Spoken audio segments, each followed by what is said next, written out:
poussé à écrire un livre sur J.J. Abrams, c'est avant tout que c'est un auteur qui me plaît énormément. J'aime énormément ses séries, ses films, enfin qu'il y a vraiment un rapport qui se fait entre moi et ce qu'il produit. Et ensuite, de manière plus vaste, c'est que c'est quelqu'un qui a vraiment une place assez unique aujourd'hui à Hollywood, puisqu'il est à la fois complètement intégré au système, il n'a aucune velléité de travailler en indépendant ou de construire hors d'Hollywood, et en même temps, il établit une œuvre vraiment de série après série, film après film. Il y a des thèmes qui reviennent, des motifs. Et c'est assez évident que c'est à la fois quelqu'un qui va travailler par des commandes et en même temps qui a une vraie ambition d'auteur et ambition de créer une œuvre cinématographique cohérente. Alors c'est vrai que l'étiquette qui est attachée à J.J. Abrams, un peu, c'est cette histoire de reset, de reboot, qui est plus globalement rattachée à Hollywood aujourd'hui, mais lui a un peu la tête de gondole, et c'est vrai que c'est quelque chose avec lequel il joue de manière explicite. Quand il va, déjà, tous les films qu'il fait ne sont que des reprises, quasiment, que ce soit Mission Impossible, Star Trek, Star Wars, même Super 8, on peut dire que c'est une reprise de Spielberg, des E.T., des Rencontres du troisième type, et même dans ses séries, Fringe est extrêmement lié à X-Files, Alias, c'est évidemment tous les récits d'espionnage que Hollywood et autres ont pu faire depuis 50 ans. Il n'y a que Lost qui est un peu à part, mais même s'il y a quand même des choses évidentes comme Sa Majesté les Mouches ou des choses comme ça. Donc voilà, mais ce qui est intéressant, c'est que c'est quelque chose dont il ne se cache pas, ou même qu'il va intégrer des clins d'œil dans ses séries ou dans ses films pour dire oui, je sais que je repars de quelque chose d'existant, et c'est ça qui en fait l'intérêt. Oui, c'est évident que le cinéma, depuis ses débuts, n'a jamais caché qu'il était là un peu pour recycler ce qui existait déjà, que ce soit des livres, des histoires vraies, des articles de journaux, même des fois, et puis très vite, il y a eu des remakes de films déjà faits par Hollywood qui s'est même lui-même fait à refaire. Et Abrams, finalement, n'est pas tellement différent du reste dans ça, c'est juste, comme je disais, que lui, il assume peut-être plus que les autres, et en fait peut-être plus une marque de fabrique que les autres en disant moi, de toute façon, je ne travaille que sur cette matière-là. C'est finalement la seule matière qui m'intéresse, c'est la matière cinématographique déjà existante. Et je vais voir comment, en prenant ces histoires, en prenant ces films qui existent déjà, qu'on connaît tous, c'est ça aussi qui est intéressant, c'est que du coup, quand on rentre dans la salle de cinéma ou qu'on allume sa télé pour voir quelque chose d'Abrams, il y a déjà beaucoup de temps de gagner, puisqu'il n'a pas à nous présenter forcément les univers, les codes, comment ça fonctionne. Donc il peut plus vite aller à l'essentiel. Ce qui rend Abrams unique pour moi dans ce qu'il fait avec les resets, les reboots aujourd'hui, c'est qu'il en fait un élément de scénario, presque l'élément central de ces scénarios, où les personnages vont agir en fonction de ça, vont limite être conscients de cette présence d'histoire qui les a précédés, et ça va leur donner des enjeux, ça va leur donner un cadre, et ça va leur donner un but à atteindre. L'exemple le plus clair, oui, c'est celui de Rey dans Star Wars 7, qui collectionne des objets rappelant la guerre entre la rébellion et l'Empire, que ce soit son casque de X-Wing ou d'autres choses. Et ce qui est très important au début de Star Wars, c'est qu'elle ne veut pas tous les vendre, forcément, il y en a qu'elle garde pour elle, parce qu'il y a cette idée que ça la constitue en tant qu'identité. Et c'est un peu la même chose pour Abrams, c'est pas juste des gadgets ou des manières de régler des problèmes de page blanche, c'est vraiment son identité à lui en tant que spectateur, en tant qu'auteur. Et à partir de là, à partir du moment où on a ces histoires, c'est qu'un point de départ en fait, c'est pas un point d'arrivée de reprendre une histoire, quelque chose que quelqu'un a déjà écrit, c'est comment est-ce que je la reconstruis, comment est-ce que je la combine avec d'autres histoires, et où est-ce que ça va m'amener en fait. C'est vraiment, et dans Star Wars c'est exactement ça, c'est ce désir qu'a Rey mais qu'a aussi Finn ou des autres de jouer à la Résistance, de jouer à Star Wars, où est-ce que ça va pouvoir les amener, et d'ailleurs on le sait pas encore, on verra avec les 8, les 9, jusqu'où ça ira.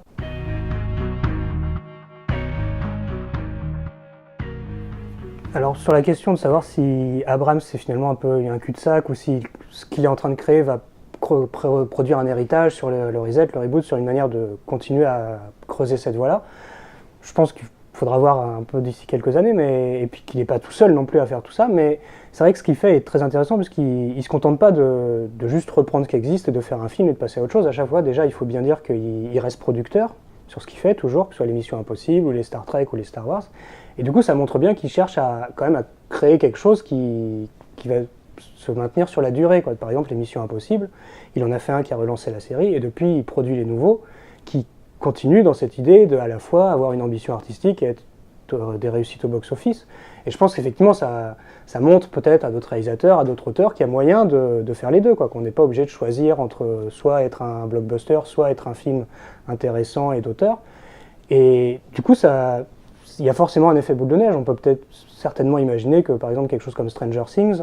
reprend lui-même de Super 8 dans la manière de reprendre E.T., de reprendre Rencontre du troisième type, de reprendre toute cette esthétique Spielberg, et de voir ce qu'on peut reconstruire à partir de ça de nouveau. Et moi j'ai envie de croire que oui, ça ouvre une voie, pas forcément la seule non plus, hein. Il y a d'autres manières d'être efficace et d'avoir du succès à Hollywood aujourd'hui, à la fois artistique et commercial, mais que c'est l'une des voies qui peut aider à reproduire, à recréer du neuf à partir du vieux.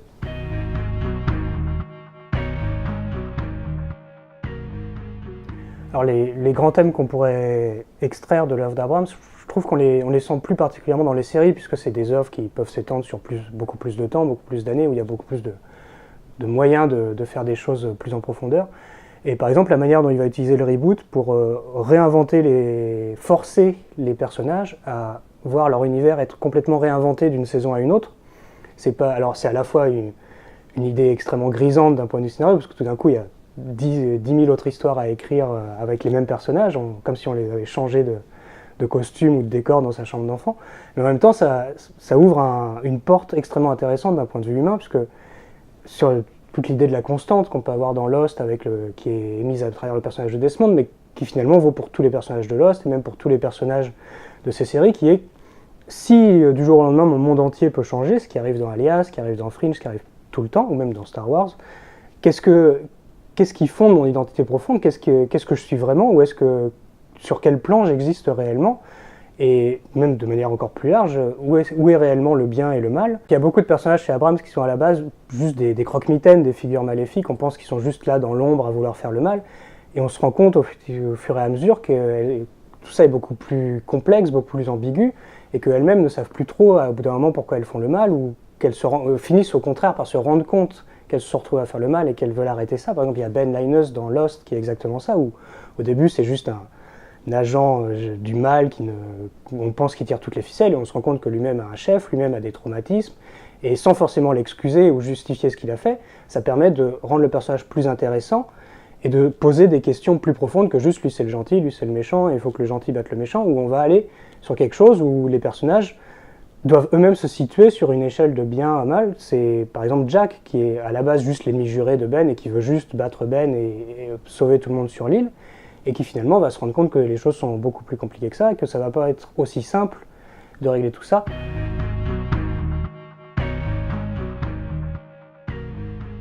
C'est évidemment la question du bien et du mal du coup est extrêmement importante, puisque à partir du moment où le référentiel peut lui-même changer, ce qui est tout le temps le cas, même dans Lost, c'est même explicité par le fait que l'île puisse bouger elle-même,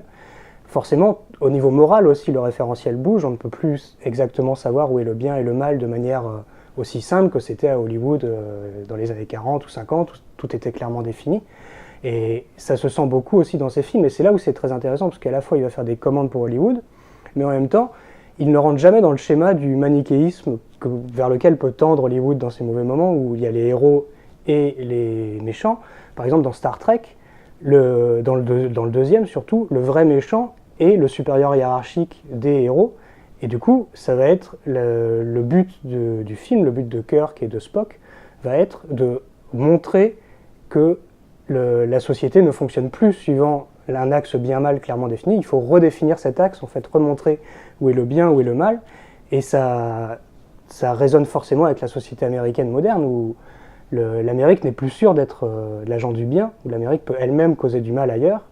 et c'est très intéressant comment il arrive à ajouter ces thèmes dans des films qui restent des films à grand spectacle, qui reprennent des franchises, qui peuvent paraître extrêmement calibrés sur le papier, mais où voilà, Abrams, comme d'autres, montre qu'il est toujours possible de venir changer les choses à l'intérieur,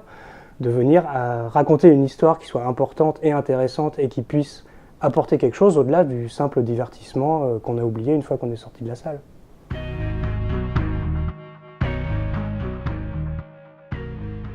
Il y a une question qui est très forte chez Abrams, c'est celle du libre arbitre ou du destin, qui est explicitée dès les premières lignes de Lost, mais qui existe aussi dans Alias, dans Fringe, parce qu'on a toujours cette idée que les personnages ne sont pas les seuls décideurs de leur vie, ce qui rejoint encore une fois le fait qu'Abrams fabrique ses histoires avec des éléments préexistants. Les personnages fabriquent aussi leur vie avec des éléments préexistants, forcément ce que leurs parents leur ont imposé ou ce que leur environnement leur a imposé. Et donc la question c'est de savoir comment est-ce que je peux me fabriquer un libre arbitre dans cet univers, à quel jusqu'à quel point est-ce que c'est moi-même qui décide de ce que je fais, ou est-ce que tout n'est pas téléguidé dès le départ? C'est encore une fois pareil avec Kirk dans Star Trek, qui finalement ne fait que suivre les pas de son père qui était déjà un commandant dans Starfleet, mais est-ce que,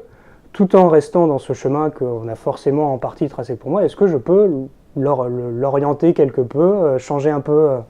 la destination? Et voilà, plus que savoir si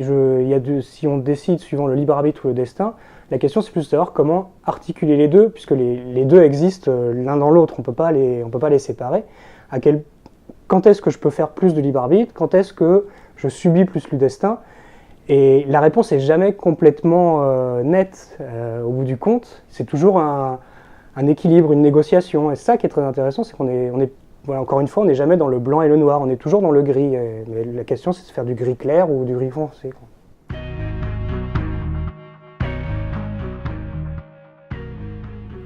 Ouais, est-ce qu'il y a un effet miroir entre les personnages et l'auteur? Il y a toujours un peu, mais chez Abrams, c'est vrai qu'on peut se dire que c'est peut-être plus présent qu'ailleurs. Déjà parce qu'il a fait Super 8, qui est quasiment autobiographique et même assumé comme tel. Il filme quand même des enfants qui ont son âge en 1979, qui est la période du film, et qui font eux aussi des films de genre amateur en Super 8, comme lui le faisait avec ses amis, en étant influencé par Spielberg. Donc je pense qu'il y a une énorme part autobiographique dans ce film-là, et dans d'autres aussi. Star Trek, on peut le voir comme Kirk étant la figure d'Abrams, qui, pour retrouver sa place dans le système, doit trouver son propre chemin, comme Abrams, qui voulait faire du cinéma à Hollywood depuis le début, mais qui a dû à un moment aller faire de la télévision, puisque la voie du cinéma était bouchée, pour ensuite revenir au cinéma. Donc oui, il y a forcément de ça. Après, je pense qu'il a écrit suffisamment de personnages très divers, même des hommes, des femmes. Les séries lui ont permis aussi, par exemple Lost, ou Fringe, d'aller sur d'autres continents, d'aller dans d'autres pays. Il y a un peu de ça, mais je pense qu'il a aussi cette envie de faire quelque chose d'universel et de parler à tout le monde, de pas juste parler de son expérience à lui, mais de dire à tout le monde, regardez, il y a le bien, il y a le mal, il y a ce qu'on nous impose, il y a ce qu'on peut faire nous-mêmes. Comment est-ce que chacun d'entre nous peut se positionner là-dedans? Il rejoint un peu cette thématique hollywoodienne du fait que le cinéma peut nous permettre peut nous aider à améliorer notre vie, à trouver notre chemin, de manière très modeste bien sûr, mais c'est quand même quelque chose qui n'est pas juste là pour nous vider le cerveau, qui est aussi là pour nous accompagner dans notre chemin.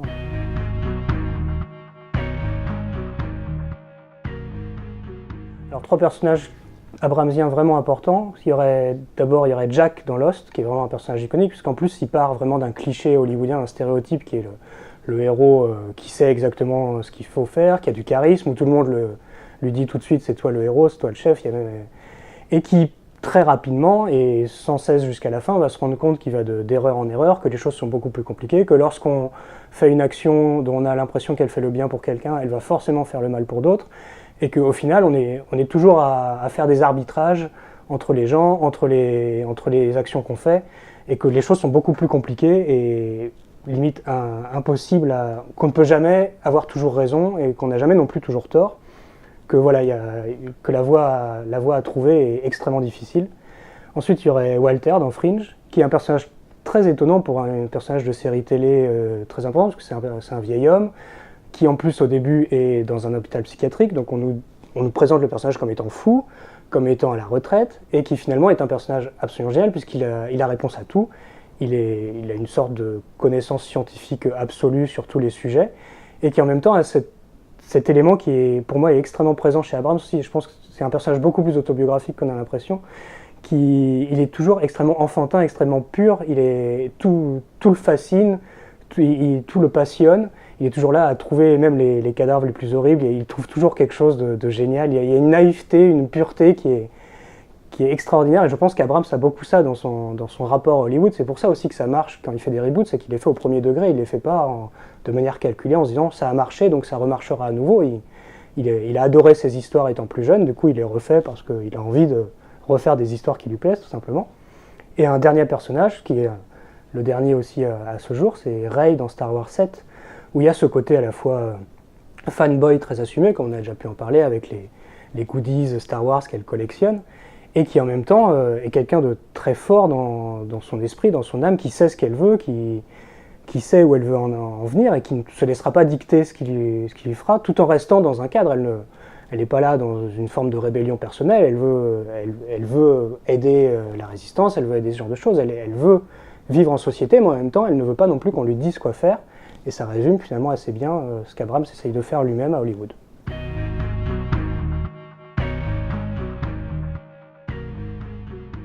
Alors effectivement, dans le livre, je ne parle pas de deux éléments qui sont a priori les premiers qui viennent à l'esprit des gens, ou de la plupart des gens pour Abrams, qui sont le lens flare, le motif du lens flare, et ce qu'il a appelé lui-même étant la mystery box. Alors pour le lens flare, c'est un effet visuel qui consiste en fait à avoir des reflets sur l'écran, à filmer de telle sorte que les projecteurs ou les lumières vont se refléter à l'écran et bloquer même limite l'image. Je pense que c'est plus un effet de bord de cette passion qu'il a pour des histoires anciennes, des films anciens. Les lens flare, ça vient à la base des films des années 80, fin années 70, qu'on va retrouver dans E.T., chez Spielberg, des choses comme ça. Je pense que c'est plus quelque chose d'anecdotique, c'est un représentant anecdotique de quelque chose de plus profond, qui est cette passion qu'il a pour ces histoires, ces univers, ces personnages. Et que du coup, je pense que lui-même le fait plus comme un clin d'œil. J'ai l'impression qu'il l'a fait peut-être de manière plus ou moins volontaire une première fois, qu'il a trouvé que c'était rigolo, que c'était sympa, et qu'il le refait, mais je pense pas que ce soit si important que ça, même pour lui-même. C'est clairement oui, voilà, c'est pour s'amuser, presque, j'ai envie de dire. Et concernant la Mystery Box, donc lui-même a expliqué que donc, dans ses histoires, il a théorisé ça, qu'il y avait des mystères qui n'étaient pas forcément voués à être résolus, ou pas forcément entièrement, qu'il y avait toujours une part d'ombre. Et je pense que je n'en parle pas, mais de la même manière que pour lui, je pense que quand il parle de Mystery Box, c'est peut-être pour évacuer le sujet, pour ne pas vraiment parler de ce qu'il y a vraiment dans ses films ou dans ses séries. De la même manière qu'à Hollywood, souvent les réalisateurs n'aiment pas trop parler vraiment de leur travail. Ça se fait pas trop, j'ai l'impression, pour certains. Et en fait, mais j'en parle puisque cette idée de montrer que le monde n'est jamais entièrement connu de notre part, qu'il y a toujours, par exemple dans Lost, on va être à la surface de l'île et tout d'un coup on va se rendre compte qu'il y a des bunkers, et d'où viennent ces bunkers, qui était la Dharma, tout ça. Donc ça ouvre des questions, et l'idée c'est que ces questions, de toute façon dans la vie on n'a jamais les réponses à toutes les questions, et j'ai l'impression que dans ces séries, surtout dans ces séries, un peu dans ces films aussi, on ne va jamais, les personnages non plus vont jamais avoir les questions, mais c'est pas pour nous manipuler ou pour nous mentir, c'est plus au contraire, j'ai l'impression, une forme de sincérité vis-à-vis de nous, d'honnêteté. C'est pas parce que c'est des personnages de fiction qui sont censés être omniscients. Par exemple, dans Mission Impossible 3, la patte de lapin, on finit par jamais savoir ce que c'est. Mais enfin, Abrams l'a pas inventé non plus. Hitchcock avec les MacGuffin, il faisait la même chose, et c'était pareil, c'était une manière de montrer que ce qui est important n'est pas forcément, peut-être une manière d'orienter le spectateur vers ce qui est vraiment important. Ce qui est important, c'est pas ce après quoi courent les personnages, c'est ce que sont les personnages, et ce que l'intrigue va changer en eux, va nous révéler d'eux.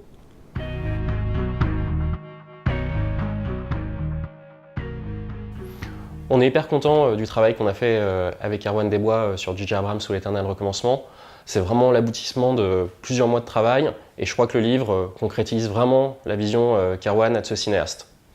Plus généralement, c'est un livre qui est hyper important pour Playlist Society. Déjà, c'est notre 10e titre dans la collection principale, après la création de la maison il y a seulement 3 ans. Deuxièmement, c'est la suite de nos réflexions sur l'évolution d'Hollywood, et en particulier sur le nouvel Hollywood. C'est quasiment la suite directe de notre précédent essai, Génération Propaganda, de Benoît Marquisio, qui abordait la question de comment la pub et l'univers du clip ont imposé leur esthétique à Hollywood. Et là, Erwan, vraiment, creuse la question qui est la plus actuelle, qui est celle du reboot, du remake, de pourquoi on a l'impression qu'Hollywood est devenu juste une somme d'héritage et plus du tout une industrie qui crée. Et enfin, troisième point, je crois que c'est la première fois qu'on s'attaque à un cinéaste qui fait débat. Jusqu'à maintenant, on a plutôt traité des cinéastes comme Terrence Malick, Michael Mann, Paul Verhoeven, Blake Edwards, donc des cinéastes qui sont aujourd'hui établis et reconnus comme des pierres essentielles du cinéma contemporain. Et là, avec J.J. Abrams, c'est la première fois qu'on se pose un peu la question de escrocs, arnaqueurs, versus d'autres gens qui vont penser qu'au contraire, il incarne parfaitement ce nouvel Hollywood. Et voilà, en tout cas, je trouve que le livre d'Erwan répond vraiment à ces questions-là. Avec Laura, la cofondatrice de la maison, en tout cas, on est vraiment très très fiers d'avoir publié cet essai.